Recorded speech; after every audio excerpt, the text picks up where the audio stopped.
Malam hari ini kami datang Tuhan. Kami bawa pujian kami yang terbaik menjadi dupa yang harum. Terima kasih Tuhan. Biarlah manis Kau dengar setiap pujian kami, setiap penyembahan kami. Terima kasih Tuhan. Terima kasih. Ya Tuhanku, aku hendak bernyanyi bagimu selama ku hidup. Ya Allahku, aku hendak bermazmur bagimu selagi ku ada.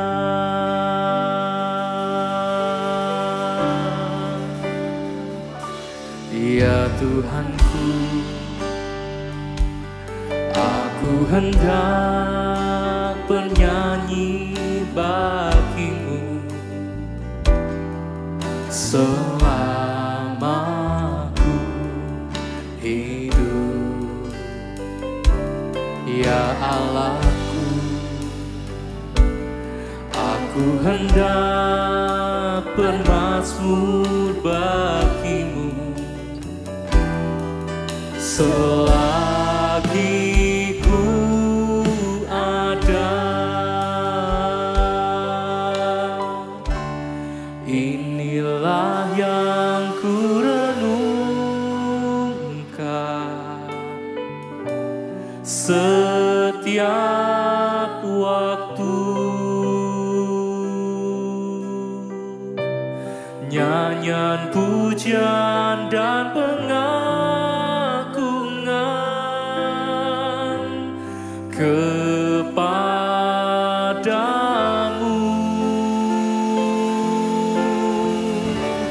Biarlah manis Kau dengar Tuhan, manis Kau dengar Tuhan, dan hatiku bersuka karena-Mu.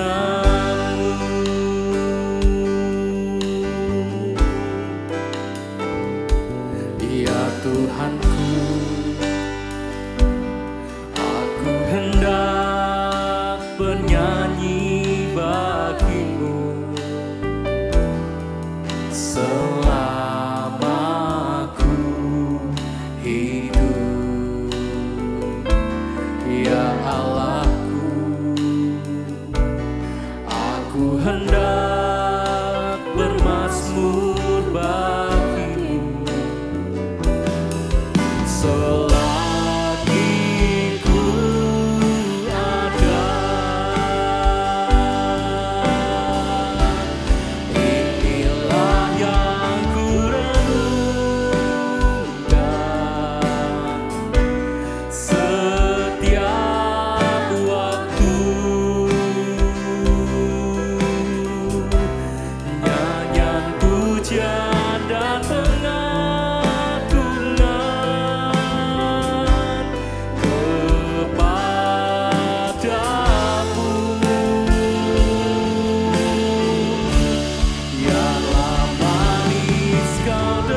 Inilah yang ku renungkan setiap waktu, nyanyian pujian dan pengagungan kepadamu.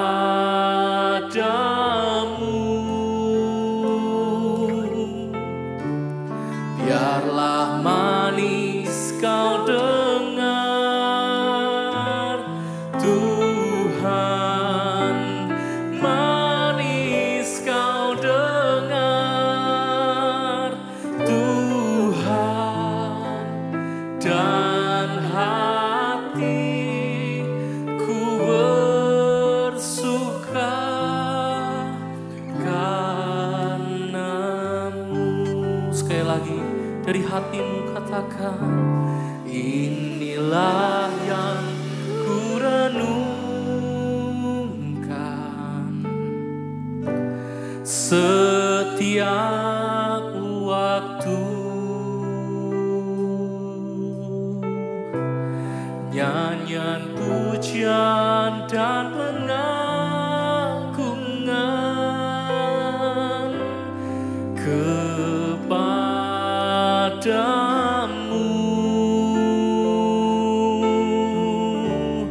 Biarlah manis kau dengar Tuhan, manis kau dengar Tuhan, dan hatiku bersuka karenamu. Oh, inilah yang ku renungkan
bertatalah dalam hidup kami, bertata di atas pujian. Kau layak terima pujian, Kau layak terima hormat. Kuasa dan kemuliaan bagimu Tuhan. Kami serahkan hidup kami, kami serahkan hidup kami. Kami mau setia kepadamu. Haleluya. Oh, thank you Lord.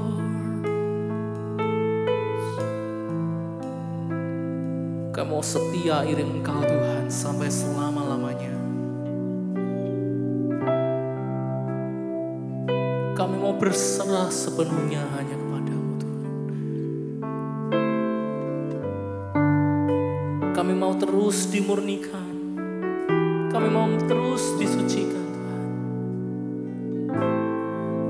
Thank you Lord. Terima kasih.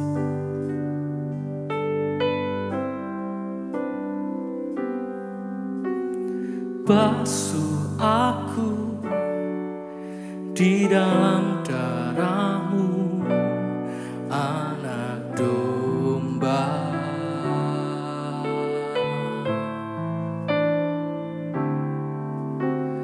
Jamah bibir, luruskan hatiku dengan Roh-Mu.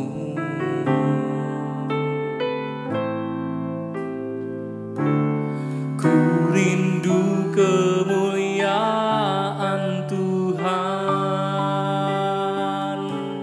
lebih dari segala harta. Jadikan ku hamba berkenan kepadamu.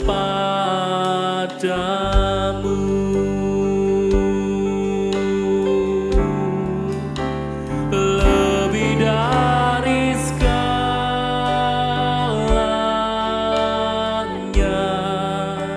ku ingin Kau Tuhan.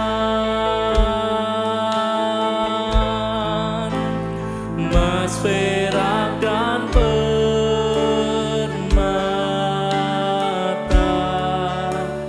tiada artinya. Ku ingin lebih dekat, bersekutu denganmu. Jadikan ku hamba setia kepadamu.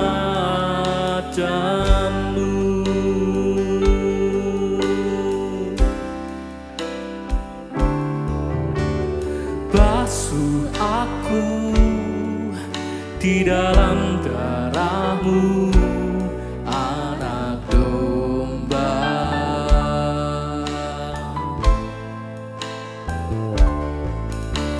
Jamah bibir, luruskan hatiku dengan Roh-Mu.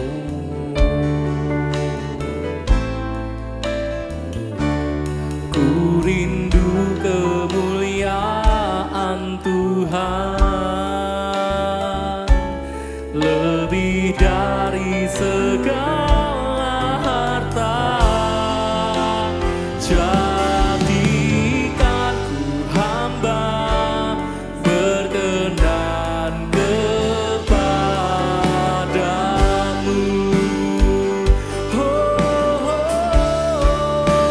Lebih dari segalanya,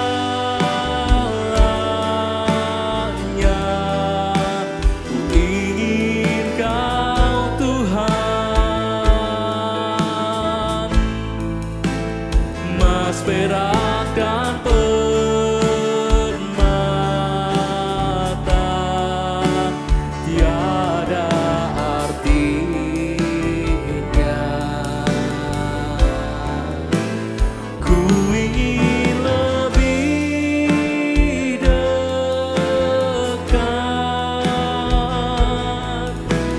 bersekutu denganmu. Jadikan ku hamba setia kepadamu.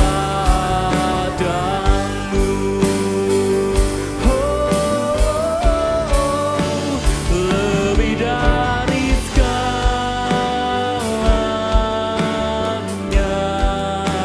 ku ingin Kau Tuhan. Emas, perak, dan permata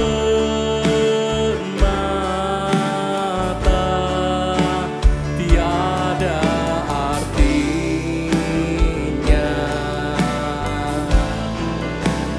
Ku ingin lebih dekat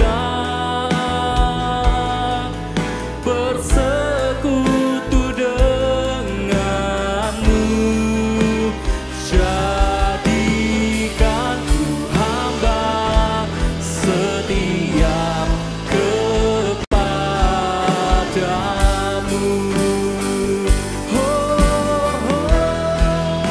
Lebih dari segalanya, ku ingin Kau Tuhan. Emas, perak, dan permata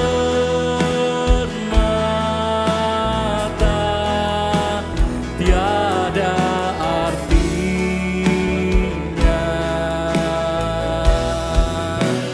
Ku ingin lebih dekat bersekutu denganmu. Jadikan ku hamba setia kepadamu. Jadikan ku hamba, jadikan ku hamba setia kepadamu.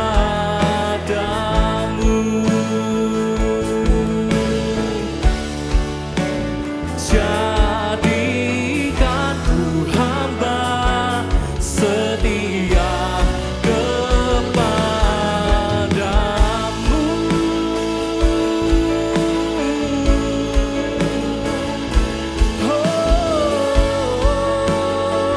Lebih dari segalanya Tuhan, kami butuh Engkau. Kami perlu Engkau Tuhan di hidup kami.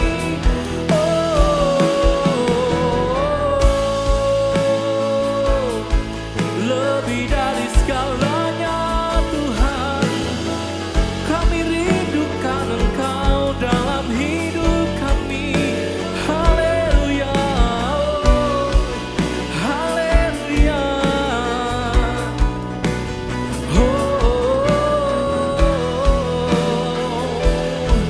Lebih dari segalanya, Yesus Kau segalanya. Yesus Kaulah segalanya, oh Tuhan. Thank you Lord, untuk selama-lamanya, untuk selama-lamanya Kau Tuhan, dan Kau bertahta. Thank you Lord. Kami mau setia mengiring-Mu Tuhan. Kami mau setia mengiring-Mu Tuhan. Terima kasih Tuhan. Kami nyatakan kami mau setia mengiring Engkau seumur hidup kami. Untuk itu pegang tangan kami Tuhan.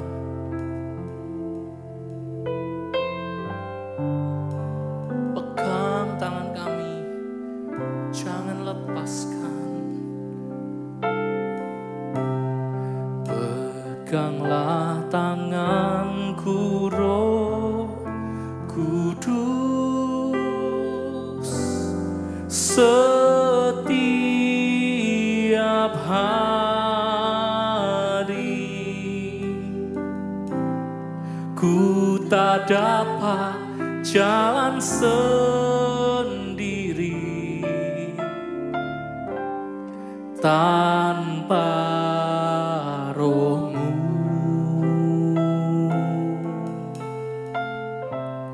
Bawalah diriku kepada segala kebenaran,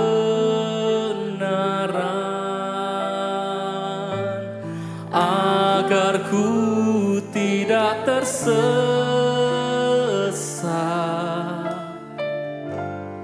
mengikuti jalan-Mu.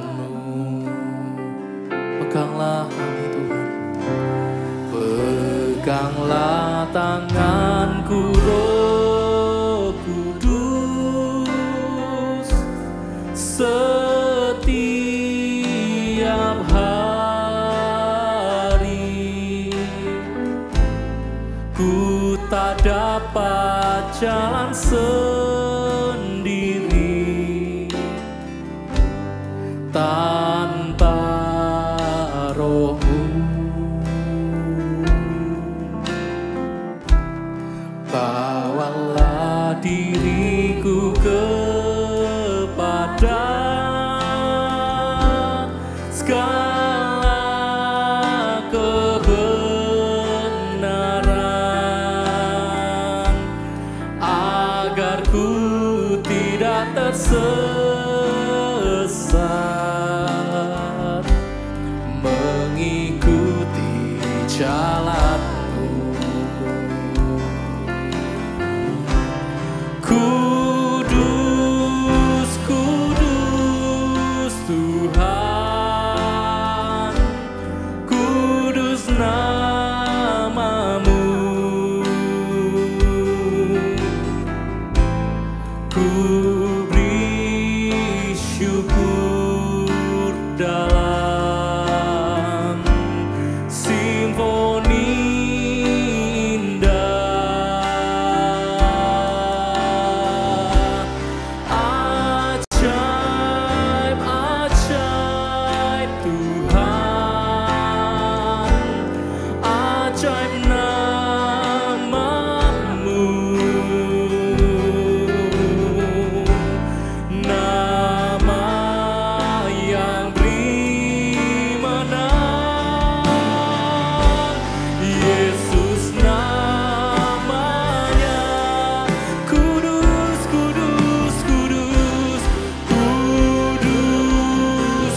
yang beri menang,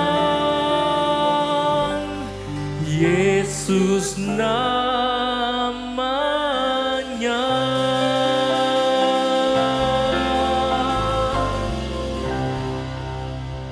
Shalom, selamat sore Bapak Ibu. Saya senang sekali bertemu dengan Bapak Ibu semua di ibadah yang ketiga ini. Dan tadi di ibadah yang pertama saya menyampaikan tentang bagaimana kita harus memiliki sebuah kehidupan yang tidak hidup di bawah penghukuman. Bahwa ada banyak orang hidup di bawah penghukuman dan tidak pernah merdeka untuk menjalani panggilan Tuhan atas mereka. Ada orang-orang yang terpenjara dengan rasa bersalah. Di ibadah kedua saya bahas tentang kehidupan Daud, bagaimana sebagai seorang pemimpin, sebagai seorang pria, sebagai seorang suami, seorang ayah, dia diperhadapkan dengan momen-momen transisional yang sulit sekali. Tetapi Daud belajar untuk menguatkan kepercayaannya kepada Tuhan ketika dia mendapati tidak lagi ada orang yang percaya sama dia. Nah, di ibadah yang ketiga ini seperti kebiasaan, saya akan menyampaikan sesuatu yang sifatnya lebih profetik, saudara ya. Mari kita sama-sama lihat firman Tuhan dalam Bilangan pasalnya yang ke-11. Ayatnya yang ke-1. Bilangan 11 ayatnya yang ke-1. Pada suatu kali bangsa itu bersungut-sungut di hadapan Tuhan tentang nasib buruk mereka. Dan ketika Tuhan mendengarnya, bangkitlah murkanya. Kemudian menyalalah api Tuhan di antara mereka dan merajalela di tepi tempat perkemahan. Nah, saudaraku, Bilangan 11 ini menceritakan tentang satu bangsa yang tadinya keluar dengan penuh ucapan syukur. Mereka keluar dari Mesir dengan kekaguman. Mereka keluar dari Mesir dengan puji-pujian. Wow, luar biasa. Tuhan kita membelah lautan. Bangsa yang sama yang keluar dari Mesir dengan pujian dan penyembahan adalah bangsa yang sama yang saudara baca tadi sedang mengeluh dengan nasib buruk mereka. Bangsa yang sama yang keluar dari Mesir dan melihat kedahsyatan Tuhan itu adalah bangsa yang sama yang tadi saudara sudah baca. Mereka sedang berkata betapa buruknya nasib mereka. Nah, kenapa bisa berubah begitu sih ya? Kok berubahnya drastis banget? Pernah gak saudara ngelihat orang yang berubah dengan sangat drastis? Dari orang yang dulunya begitu setia sama dengan Tuhan, jalan dengan Tuhan, bahkan pernah melayani Tuhan dengan segenap hati. Lalu tiba-tiba dia berubah drastis. Terakhir gue dengar dia jadi calo katanya. Terakhir gue dengar dia jadi preman. Hah, kok bisa? Pernah tidak saudara bertemu dengan satu keluarga yang awalnya begitu cinta Tuhan? Satu keluarga yang sama-sama melayani Tuhan. Dan satu keluarga itu sama-sama meninggalkan gereja. Pernah bertemu dengan orang-orang yang dulunya begitu generous dalam menabur. Yang gak pernah hitung-hitungan dengan Tuhan. Lalu tiba-tiba mulai mikir kalau saya ngasih segini dapat balik apa enggak. Kalau dapat segini rugi apa enggak saya. Pernah tidak melihat perubahan yang begitu drastis dalam kehidupan seseorang. Nah, sebelum saya bahas perubahan yang buruk, saya mau bahas perubahan baik dulu. Karena saya mau bawa saudara untuk berubah menjadi profetik. Dan saya akan beri saudara pengertian yang sangat realistis tentang what is to be prophetic. Tapi ini handphonenya handphone baru saudara. Ya, dari wajah saya kan kesehatan saya bahagia sekali dengan handphone ini. Nah, sebelum handphone ini saya punya handphone Redmi Note 8. Which is sekarang Redmi Note udah 14. Berarti itu nyaris 6 tahun yang lalu saya punya handphone itu. Saya punya Redmi Note 8 dan saya gak punya keinginan ganti handphone. Karena memang handphone itu saya pakai cuma melakukan hal-hal inilah. Kalau yang rumit-rumit saya udah pakai PC, komputer di rumah saya. Jadi handphone ini gak pernah saya pakai aneh-aneh. Jadi ya udahlah saya mending gak usah ganti handphone. Tapi tiba-tiba handphone saya jatuh. Untuk yang mungkin ada 250 kali saya gak tahu ya. Saya juga udah lupa, pokoknya sering jatuh. Cuman kejatuhan yang sekarang mungkin dia udah capek kali ya. Mungkin dia dibilang, my time has come, gitu ya. I'm so tired, gitu ya. Jadi ketika dia jatuh, geger otak mungkin meninggal. Waktu handphone saya meninggal nih saya bingung. Aduh udah dibawa ke tukang servis gak berhasil. Akhirnya istri saya paksa. Beli handphone baru aja. Beli handphone baru aja kayak orang susah. Bukannya kita susah? Enggak, oh enggak. Beli handphone baru aja. Akhirnya saya beli handphone ini. Saya mulai coba-coba fiturnya. Keren ya. Saudara tahu sekarang screenshot gak perlu lagi begini. Atau scroll dari atas. Sekarang screenshot bisa cuma bagian tertentu doang. Ada tombol di sebelah kanan handphone saya yang kalau saya pencet tombol itu saya bisa screenshot bagian tertentu. Dan bukan cuma itu, setelah saya screenshot saya bisa cuma kalau ngambil kalimatnya doang saya bisa. Nggak perlu segambar-gambarnya. Hebatnya lagi sekali saya screenshot saya bisa langsung kirim gambarnya kemanapun juga saya mau. Hebatnya lagi setelah saya screenshot saya bisa pindahin ke notes. Itu baru kecanggihan pertama. Kecanggihan kedua. Ternyata handphone saya ini bisa menghilangkan barang. Betapa dahsyatnya handphone ini. Kalau saya foto pegang gelas, gelasnya bisa hilang. Yang disebut dengan object remover. Canggih gak saudara? Handphone Anda mungkin gak begitu ya, maaf aja. Saya baca. Sombong banget Bapak ini.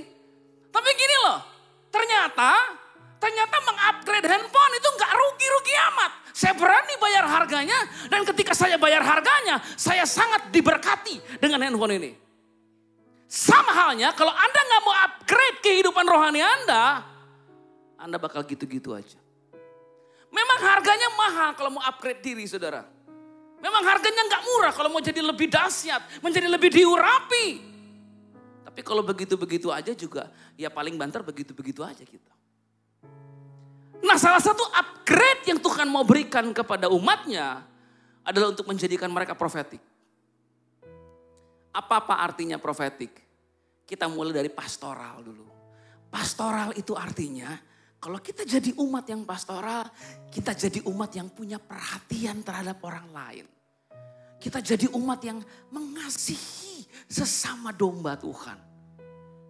Kalau kita jadi umat yang misioner atau penginjil. Kita jadi umat yang suka beritakan Injil. Kita jadi umat yang suka memberitakan kabar baik. Kalau kita jadi umat yang apostolik atau kerasulan. Kita jadi umat yang matang secara rohani. Menjadi umat yang berjalan dalam otoritas. Menjadi umat yang kreatif. Yang mau menciptakan sesuatu. Kalau kita jadi umat yang pengajaran. Kita jadi umat yang mengakar dalam kebenaran. Kita jadi umat yang gak mudah diombang-ambing. Udah 4 tuh. Satu lagi. Kalau kita jadi umat yang profetik. Kita jadi umat yang rindu dengar suara Tuhan. Jadi umat yang rindu cinta hadirat Tuhan. Jadi umat yang gak suka yang biasa-biasa.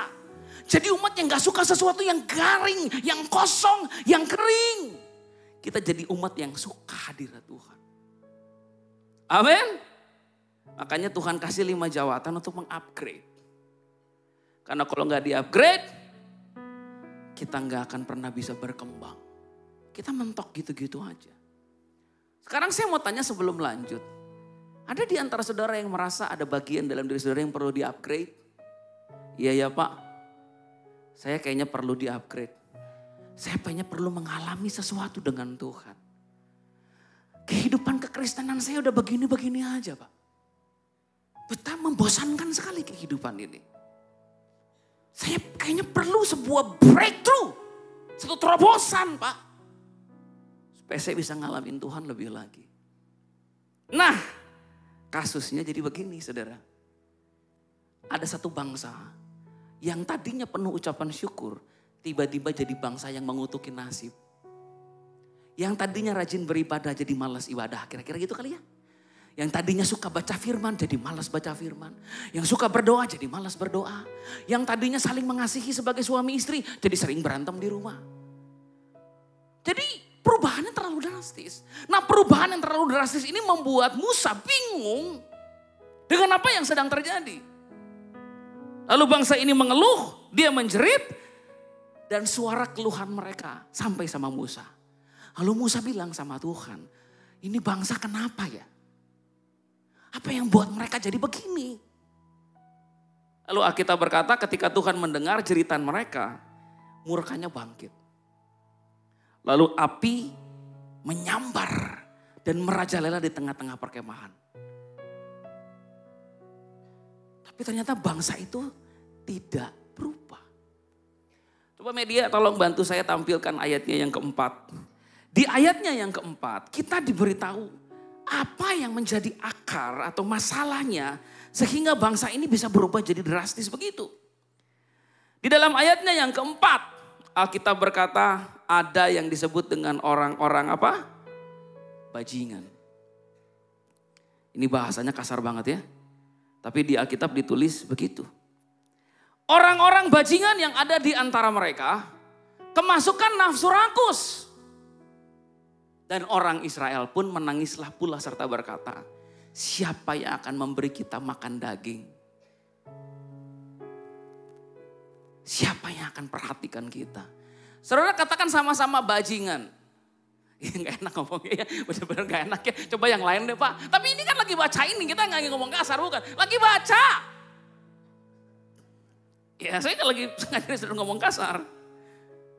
Bajingan ini dalam bahasa asli artinya asafsuf, artinya orang asing.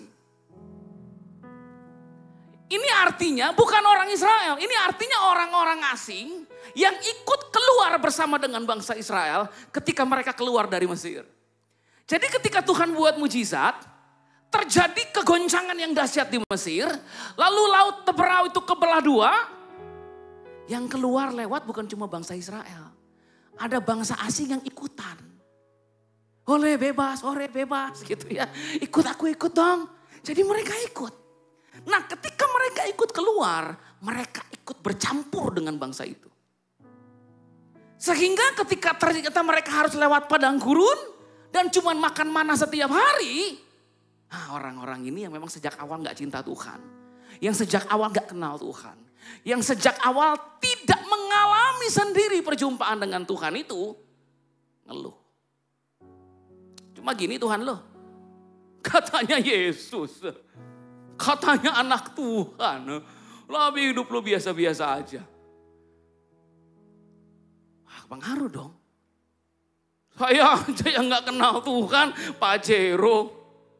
Kamu kok yang kenal Tuhan Alphard terkutuk yaitu Luxio. Wah jadi gak enak ini. Wah kok bisa? Saudara tahu bahwa Alkitab berkata dengan sangat jelas pergaulan yang buruk.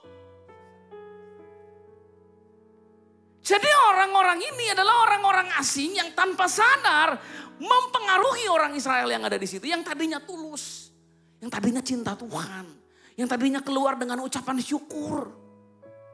Tiba-tiba mereka menjadi mengeluh dan mengutuki nasib mereka. Sebelum lanjut saya mau ajak saudara untuk melihat perkataan Yesus. Yesus mengatakan sebuah pernyataan yang sangat indah. Dan saya ingin kita merenungkan perkataan Yesus ini dalam Lukas 19 ayat 42. Coba kita lihat Lukas 19 ayat 42. Kita baca sama-sama ya nanti ya, Lukas 19 ayat 42 ayat 1 sampai 3. Ayat 1 dalam hitungan ketiga maksud saya. Lukas 19 ayat 42. Yesus berkata, apa? Wahai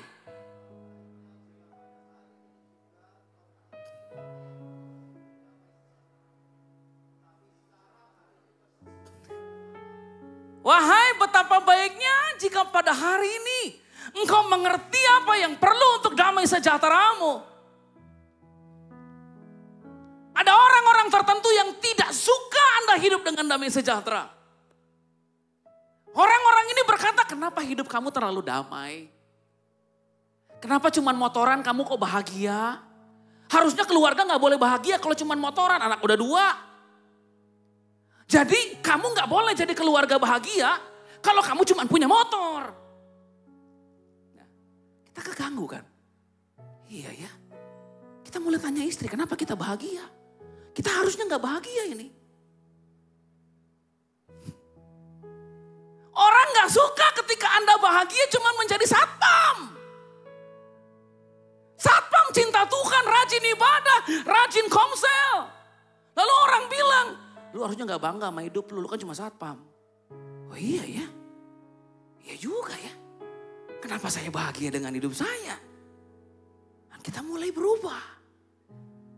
Karena orang-orang asing mulai memberikan racun dalam jiwamu. tetap setia ibadah sih? Kamu tetap setia melayani Tuhan? Padahal rumah kamu ini loh. Aduh, mau tinggal di rumah kayak begini toh. Oh iya ya, rumah saya kok begini ya. Lalu kita mulai tidak menghargai mana yang Tuhan kasih. Mana itu sederhananya begini.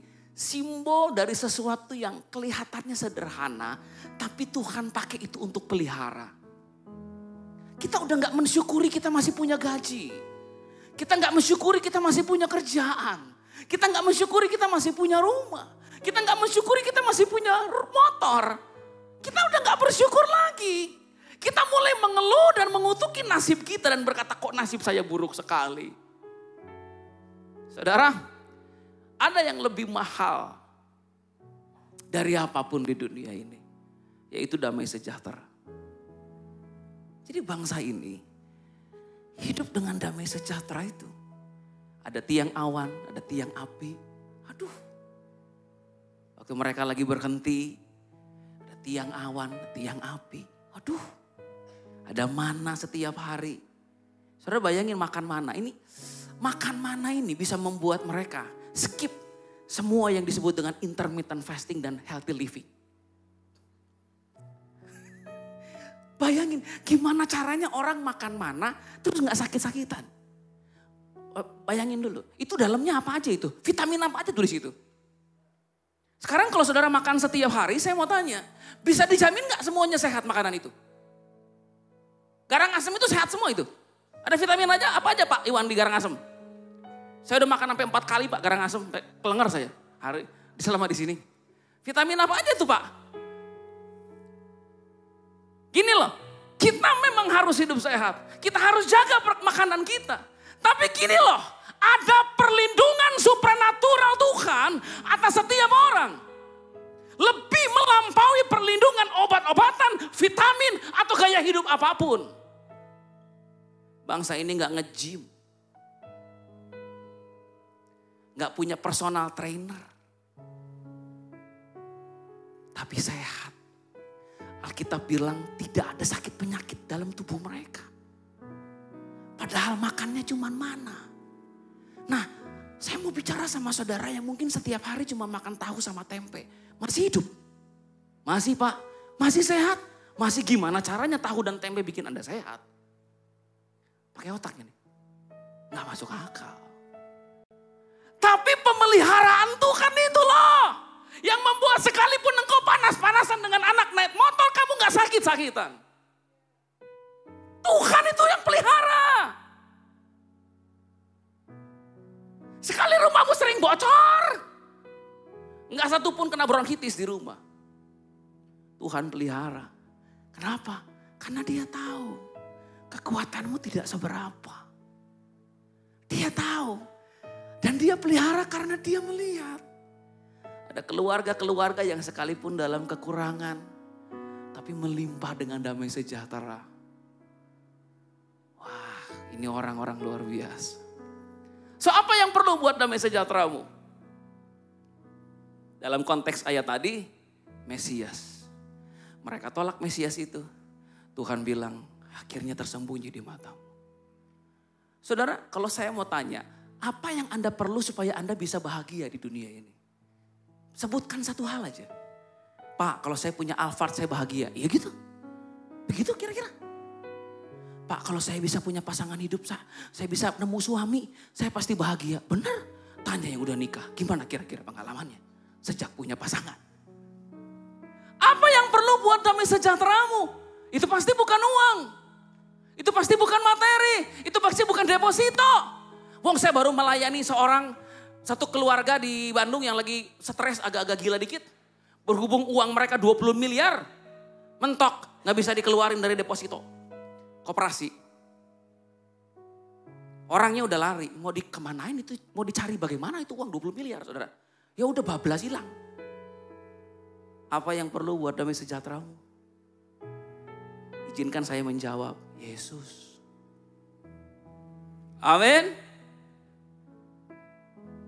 Yesus Apa arti hidupku bila kau tak berikan nyawamu, yang terbaik tersedia bagiku. Amin. Karena saya nggak apa lagi jadi diaminkan langsung. Apa lanjutannya? Apa yang perlu untuk damai sejahteramu? So bangsa ini tuh sudah damai. Sudah terpelihara. Bukan cuma itu. Dikatakan kasut mereka itu gak rusak. Dan pakaian mereka juga gak rusak. Ini bangsa yang dipelihara dengan luar biasa. Tapi saya mau bilang sama saudara sekarang. Hati-hati dengan atmosfer yang Anda masuki dalam kehidupan. Karena atmosfer yang penuh dengan kutuk akan membuat damai sejahteramu hilang seketika. Saya ketemu seorang pengusaha di Surabaya, koordinator ibadah. Dia bilang sama saya begini, Pak, saya tuh kalau udah ketemuan sama teman-teman pengusaha, itu langsung saya dengerin khotbah di YouTube katanya. Karena bahasanya udah gak bagus, Pak. Bahasa mereka tuh bikin saya kecil hati. Jadi setiap kali saya ketemuan sama mereka berhubung harus, saya langsung dengerin khotbah di YouTube pulang ke rumah. Kenapa? Karena atmosfernya itu merusak. Nah, keberadaan orang-orang asing ini merusak atmosfer yang ada. Dan Musa kebingungan bagaimana mungkin bangsa ini yang baru saja keluar dengan ucapan syukur berubah menjadi bangsa yang mengutuki. Ternyata ada orang-orang ini. Orang-orang ini adalah orang-orang yang membawa atmosfer yang penuh kutuk. Sehingga apa? Damai sejahtera itu hilang. Bapak Ibu, saya mau ngomong sama suami istri dulu deh. Suami itu leader, pemimpin. Kalau istrimu tiba-tiba cemas, banyak khawatirnya, uring-uringan di rumah, jangan bilang begini, kenapa sih lo? Bukan gitu. Tapi tanya, Anda bagaimana sebagai suami? Karena Anda yang mengatur atmosfer dalam rumah. Anda pemimpinnya. Atmosfer di rumah tanggung jawab Anda itu. Amin. Jadi kita yang harus lebih dahulu bawa keluarga untuk berdoa. Kalau ada masalah, ada pergumulan, ada kecemasan, ada kekhawatiran, ayo kita berdoa. Bersihkan lagi atmosfer. Kalau baru habis berantem, baru habis ada konflik, bersihkan lagi atmosfer, ayo kita berdoa. Ayo kita nyembah. Makanya di sini kita belajar bahwa ternyata ya jalan-jalan sama orang dengan yang tidak satu roh itu menyiksa. Zaman sekarang tuh anak muda levelnya terlalu rendah, saudara. Nanti Michael Wijaya datang lebih kasar dari saya kali ya, lebih tajam. Michael Wijaya itu apa? Saya masih lembut, saudara. Tapi anak muda zaman sekarang levelnya terlalu rendah kalau pilih pasangan. Levelnya cuma satu agama. Enggak, satu roh. Kalau cuma satu agama enggak satu roh. Anda pelayanan dia enggak mau. Anda menyala-nyala dia tidak. Anda bergairah sama Tuhan dia loyo. Karena standarnya cuma satu agama. Kita enggak pakai standar satu agama lagi zaman sekarang. Amin. Standar kita satu roh. Dan itu yang terjadi di perkemahan ini. Ada orang-orang yang tidak satu roh dengan mereka. Berjalan bersama dengan mereka. Akibatnya damai sejahtera mereka hilang. Visi mereka menjadi kabur. Dan mereka mulai mengutuki nasib. Berjalanlah dengan orang-orang yang satu roh. Maka perjalananmu akan menjadi lebih ringan. Karena jalan bersama. Amin. Makanya gabung komsel, saudara. Ikut komsel. Karena dengan saudara ikut komsel, peluang saudara menemukan orang yang satu roh jauh lebih besar.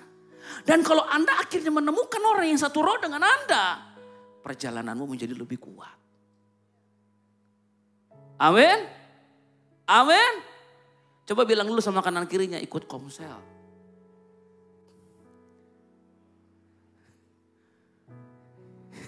Amin. Kedua, Kita lihat Bilangan pasal 11 ayat 14. Nanti media tolong tampilkan. Bilangan 11 ayat 14 berkata begini. Lalu Musa dia mengeluh dan dia bilang, aku seorang diri tidak dapat memikul tanggung jawab atas seluruh bangsa ini. Sebab terlalu berat bagiku. Jika engkau berlaku demikian kepada aku, sebaiknya engkau membunuh aku saja. Jika aku mendapat kasih karunia di matamu. Supaya aku tidak harus melihat celakaku. Jadi Musa punya masalah yang lebih kompleks. Pertama, dia melihat ada satu bangsa asing yang mempengaruhi seluruh perkemahan. Gara-gara orang ini, umat yang tadinya penuh dengan gairah berubah menjadi umat yang mengutuki. Kedua, dia punya masalah kedua apa? Bagaimana caranya saya bisa mengubah umat yang mengutuki ini menjadi umat yang penuh kembali dengan kasih karunia dan pujian penyembahan. Saya gak bisa buat sendirian, dia bilang. Akhirnya dia mulai cari para pemimpinnya. Saudara tahu, dalam Bilangan 1 sampai Bilangan pasal 10. Ini kan 11 ya. Itu prosesnya begini saudara. Bilangan 1 sampai 4, Musa disuruh Tuhan bangun sistem. Pilih pemimpin yang bertanggung jawab, pilih orang Lewi, buat aturan dalam ibadah, aturan buat orang Lewi. Lalu dari ayatnya pasalnya yang kelima sampai pasal 10, itu ada aturan-aturan. Hidupnya harus bagaimana, kekudusan bagaimana, kenajisan itu apa. Jadi yang dibahas dari Bilangan 1 sampai Bilangan 10, itu baru sistemnya. Sistemnya udah bagus, tapi roh dan urapannya belum ada. So Musa punya satu kelompok pemimpin, 70 orang yang hebat dalam hal sistem. Hebat dalam birokrasi. Tapi belum satu roh sama dia. Belum punya pengurapan. Jadi ketika pemimpin-pemimpin ini melihat bangsa ini menjadi bangsa yang mengutuki. Mereka bilang begini, aduh kalau yang begini kita gak bisa apa-apa. Kita gak pernah nanganin yang begini. Kalau masalah teknis kita bisa. Tapi kalau udah masalah spiritual, kita gak bisa. Nah di situ Musa bilang, aku gak bisa nanggung ini sendiri. Saudara, if your problem is only psychological, you can fix it dengan cara psikologis. Kalau masalah Anda cuma masalah psikologis, dibenerin dengan cara psikologi juga bisa. Tapi kalau masalahmu adalah masalah supernatural dan peperangan rohani, Anda perlu lebih daripada pendekatan psikologis. Amin. Kita bisa bedakan kegoncangan yang terjadi dalam keluarga, dalam kehidupan, dalam pekerjaan, dalam pelayanan. Kita bisa bedain. Goncangan ini muncul karena orang-orangnya, karena emosi orangnya, atau ini serangan. Bahwa ada Roro Isabel, Roro Piton, Roro Lewiatan yang sedang bekerja. Nah kita harus bisa bedain, ini sedang terjadi masalah ini karena apa? Ini kenapa ada berantem? Kenapa ada konflik? Kenapa sering tikam dari belakang ini? Kenapa ini? Apakah cuma karena orangnya kamu kurang baik? Apa begitu? Kalau masalahnya cuma dia kurang baik, karakternya kurang bagus, ikut sekolahin aja. Supaya karakternya berubah. Tapi kalau ini serangan, kita gak bisa lawan pakai cara-cara psikologis. Kita harus masuk ke dalam peperangan rohani. Nah kalau orang-orangnya sendiri gak satu roh dan tidak diurapi Roh Kudus, gak bisa menang kita. Saya kasih contoh lebih sederhana. Kalau jemaat yang ada di sini, masalahnya cuma masalah psikologis. Kita nggak perlu pemimpin pujian yang penuh Roh Kudus. Kita cuma perlu pemimpin pujian yang bagus nyanyinya. Kita cuma perlu tim altar dan singer yang suaranya merdu, bisa bagi suara. Jemaat akan dihibur. Karena masalahnya cuma masalah emosional. Tapi kalau jemaat mengalami masalah supranatural, peperangan rohani, penyembahannya gak bisa cuma psikologis. Ya Pak Iwan ya. Penyembahannya harus supranatural. So di sini Tuhan lagi nunjukin sama Musa. Masalah kamu bukan cuma pemimpin. Kamu gak bisa nanganin. Masalah kamu adalah pemimpinmu tidak penuh roh seperti kamu. Dan pemimpinmu tidak ada urapan seperti kamu. So akhirnya Tuhan kasih solusi. Dalam Bilangan 11 ayat 17. 16-17 dikatakan begini, berfirmanlah Tuhan kepada Musa, kumpulkanlah 70 orang dari antara para tua-tua Israel, maka aku akan mengambil sebagian dari roh yang hinggap padamu dan membubuhkannya pada mereka, supaya mereka turut memikul tanggung jawab dengan engkau dan tidak usah engkau seorang diri memikulnya. Lalu Tuhan turun dalam awan, ayat 25, dan berbicara kepada Musa. Ia mengambil sebagian dari roh yang ada pada Musa dan menaruhnya pada ke-70 tua-tua itu. Ketika roh itu hinggap kepada mereka, mereka bernubuat. Tuhan bilang begini sama Musa, Musa, kamu perlu orang yang diurapi. Kamu perlu orang yang satu roh.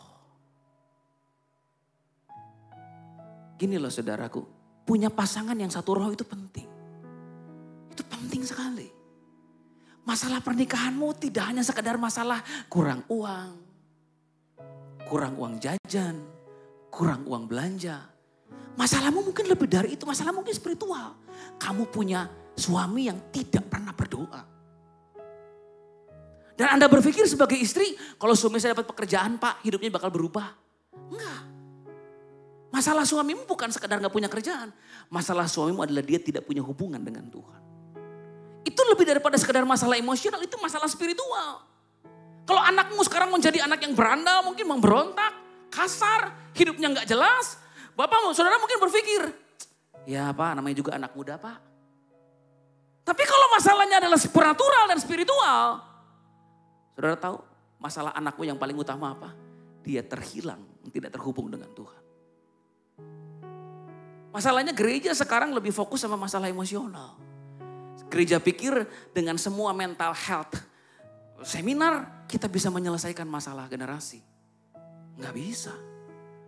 Saya bilang, if your problem is only psychological, silahkan pakai cara psikologi. Tapi kalau masalahmu lebih daripada psikologis tapi rohani, engkau perlu impartasi dari Roh Kudus. Engkau perlu jamahan dari Tuhan untuk mengubah dirimu. Amin. Amin. Makanya saya di sekolah doa dan kenabian di Jakarta yang kita adakan, saya bilang sama para peserta. Kan saya tanya ke para peserta saudara ya. Bapak Ibu, siapa di antara Bapak Ibu yang pernah mendengar suara Tuhan? Beberapa angkat tangan. Lewat cara apa ibu-ibu dengar suara Tuhan? Gini Pak, biasa kalau saya lagi scroll Instagram itu Tuhan suka bicara lewat khotbah pendeta. Oke Ibu, bagus. Ya kamu, yang sebelah sana anak muda ya. Gimana Tuhan ngomong sama kamu? Sama Pak, kadang Tuhan suka bicara lewat khotbah di Instagram. Lah, kok gak ada lagi yang ngomong dengar suara Tuhan di hati? Kok gak ada lagi yang ngomong mendapat impresi, kesan? Kok gak ada lagi yang ngomong Tuhan bicara ketika saya baca Alkitab? Saudara tahu, sosial media adalah pembunuh kepekaan nomor 1 zaman sekarang. Kenapa? Karena gampang banget dengar suara Tuhan. Gak perlu doa, gak perlu puasa, gak perlu berdiam, gak perlu saat teduh. Tinggal scroll Instagram Tuhan bicara. Walaupun saya suka posting khotbah saya di Instagram, tapi saya gak mau orang jadikan itu makanan utama. Kalau ada di antara saudara sekarang yang suara Tuhan mendominasi saudara lewat Instagram, tinggalin dulu deh sebentar. Balik ke Alkitab. Baca Alkitabmu, lalu saat teduh. Bangun hubungan dengan Tuhan. Kenapa? Karena kemungkinan besar itu bukan suara Tuhan yang Anda dengar di Instagram itu.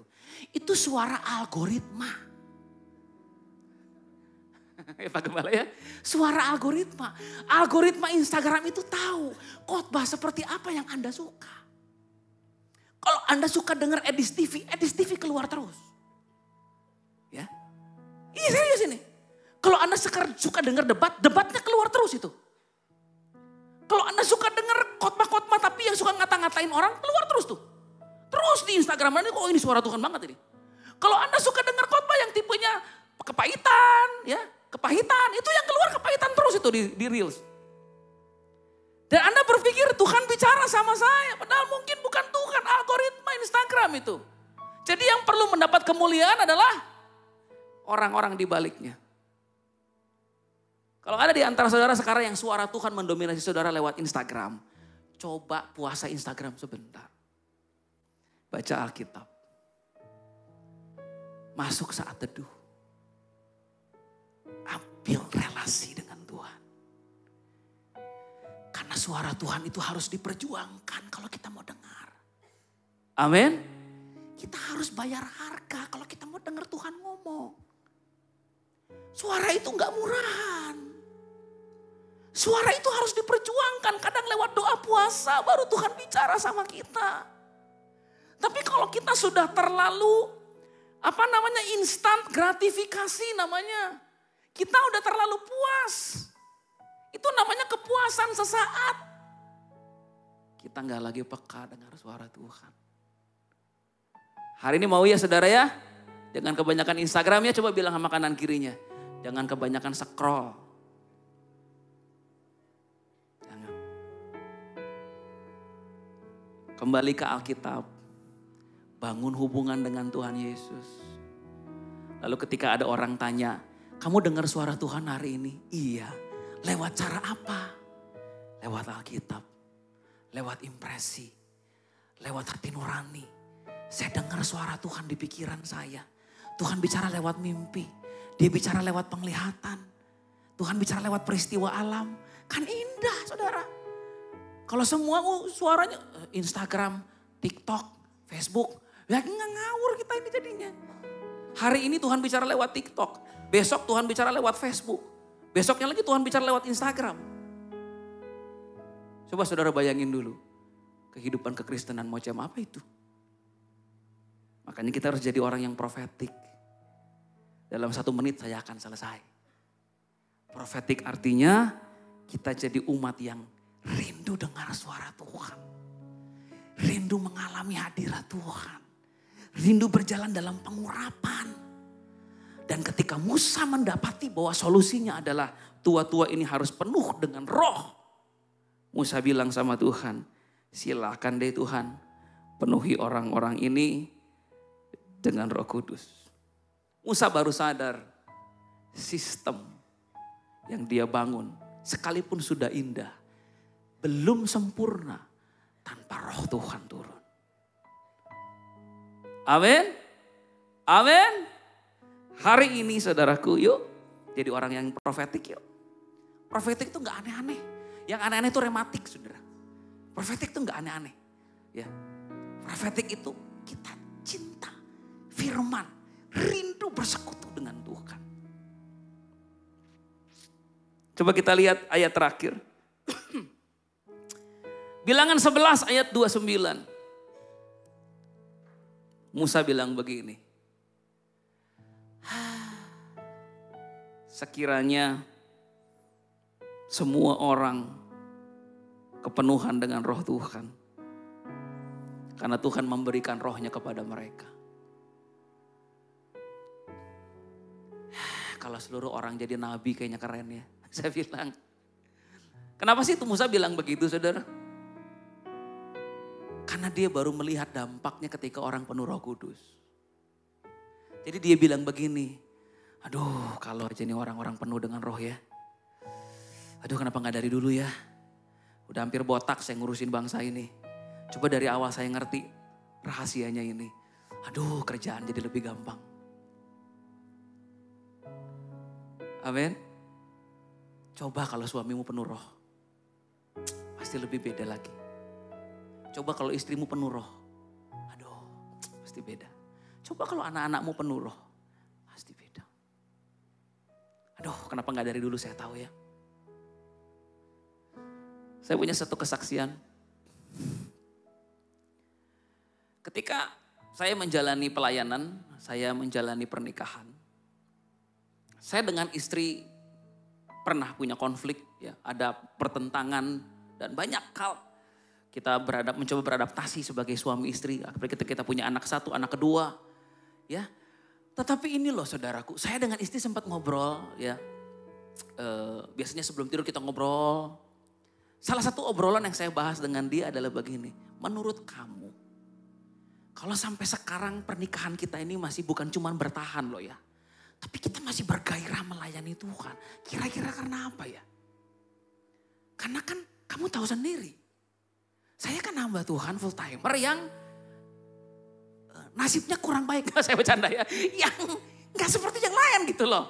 Yang bisa buat kamu bahagia. Kalau mau pengen iPhone 17, saya bisa langsung beliin. Kan saya gak begitu. Nah saya mau tanya dulu. Apa yang membuat kamu sekalipun punya suami seperti saya. But still passionate to God. Still loving God. And still loving me. Apa sih? Lalu dia juga balik nanya pertanyaan yang sama. Akhirnya kita ambil kesimpulan. Takut akan Tuhan adalah permulaan dari pengetahuan. So ternyata takut Tuhan ini permulaan dari semua. Dan ternyata ketika saya sadar bahwa yang membuat saya dengan istri tetap bergairah karena kita satu roh. Kita bergairah akan Tuhan. Kita cinta akan Tuhan. Kita ingin sama-sama mengalami Tuhan. Kalau saya lagi mengalami tekanan, saya lagi punya masalah. Saya gak akan lari cari istri dulu. Saya lari cari Tuhan dulu. Ketika istri lagi punya tekanan, dia gak langsung cari saya. Dia cari Tuhan dulu. Kita tutup dengan ayat terakhir Roma 8 ayat 26. Kita sama-sama baca ayat ini. Demikian juga roh membantu kita dalam kelemahan kita. Sebab apa? Kita tidak tahu bagaimana sebenarnya harus berdoa. Tetapi roh sendiri berdoa untuk kita kepada Allah. Dengan menyampaikan keluhan-keluhan kita yang tidak terucapkan. Ini fun fact marriage. Gak semua masalah hati suami diceritain ke istri. Dan gak semua masalah hati istri diceritain suami.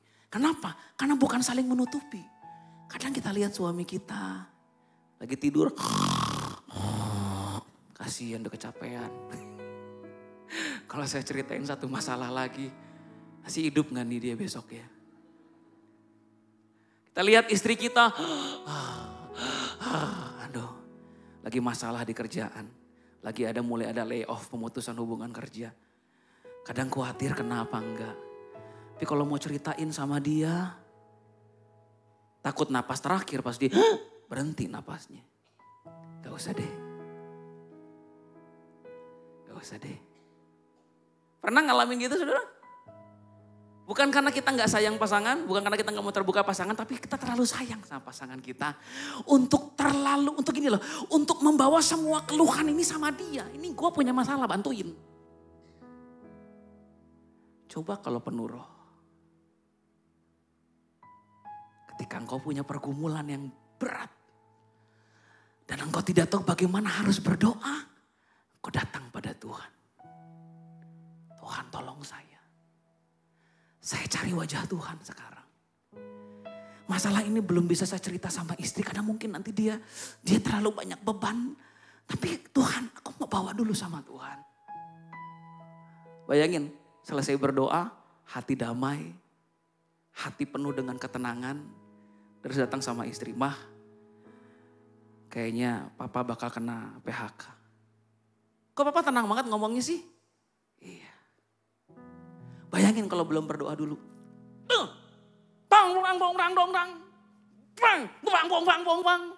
Kenapa kamu Pak?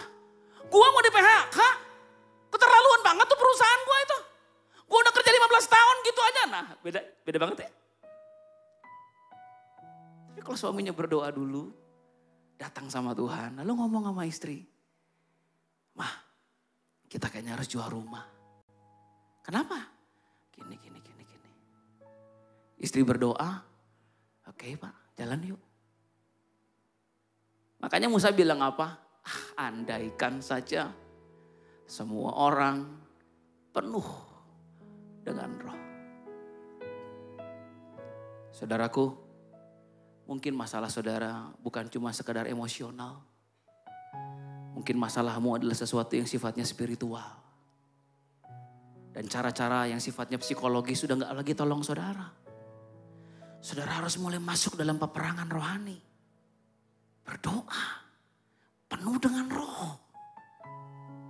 Maka kita akan lihat kemerdekaan. Amin. Amin. Katakan bersama-sama dengan saya, Tuhan, saya mau di-upgrade. Seperti handphone, saya mau di-upgrade. Mari kita bangkit berdiri, beri kemuliaan buat Tuhan Yesus. Engkau Tuhan yang setia, waktumu selalu yang terbaik. Engkau Tuhan sandaranku, dan ku hanya kan berharap padamu. Satu-satunya yang ku andalkan, satu-satunya yang ku percaya. Engkau sumber kekuatan, sumber pengharapan, sumber kedamaian. Satu-satunya yang ku andalkan, satu-satunya yang ku percaya. Engkau Tuhan memberkati, Tuhan penyembuhku, Tuhan pemulihku.